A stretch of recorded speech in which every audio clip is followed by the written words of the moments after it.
Bonjour, nous voici de retour donc pour la correction de l'exercice que je vous avais donné au terme du cours numéro 1 sur la motorisation, donc qui introduisait un petit peu les notions de puissance, de rendement, de ces choses-là. Donc je vous ai demandé dans cet exercice de me calculer la puissance du moteur que je vous avais fourni un exemple à un régime de 3500 tours minute. Alors la première des choses que vous aviez à faire, bon, c'est bien sûr d'avoir en rappel mémoire la formule, du calcul de la puissance, dont la puissance, je le rappelle, c'est le couple en mètres newton multiplié par la fréquence de rotation. Donc la première des choses, c'était de connaître la valeur du couple. Alors pour cela, il vous fallait d'abord identifier sur le graphique le régime 3500 tours minute. Voilà, on l'entoure. On monte ensuite une droite verticale jusqu'à couper la courbe de couple. À cet endroit-là, je mets un point ici, et à ce point, je vais tirer une horizontale pour aller voir sur l'échelle de couple à quelle valeur cela correspond. C'est ici.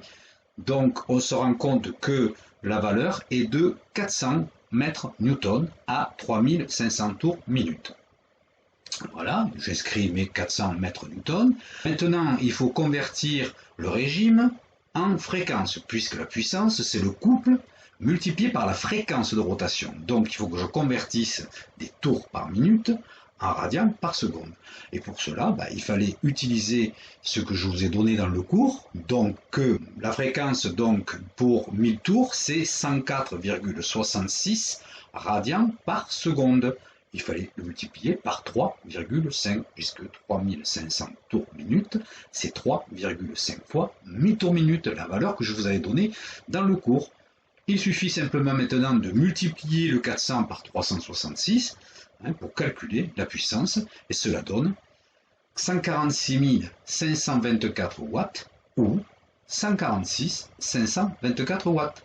Voilà, il suffisait d'appliquer la formule et simplement de pouvoir aller d'abord chercher sur le graphique la valeur de couple et ensuite convertir le régime de rotation en fréquence de rotation. Et puis, si on veut pousser un petit peu plus loin, il suffit aussi d'aller vérifier de l'autre côté, en face du couple, ce que l'on a, puisque la puissance vous est donnée. Et là, si effectivement je veux faire une vérification pour savoir si ce que j'ai trouvé est à peu près dans la réalité, eh bien il me suffit de mettre un point à l'intersection entre mon régime, donc ma verticale de régime 3005 et ma courbe de puissance noire, et auquel cas, maintenant, si je tire ce côté, je vois que je suis entre 140 et 160 kW.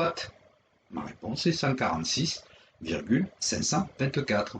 Donc, le calcul, évidemment, c'est un graphique, donc on n'a peut-être pas non plus l'exactitude scientifique, mais vous pouviez avoir un moyen de contrôle pour vérifier que votre résultat était dans les clous ou ne l'était pas. Au revoir.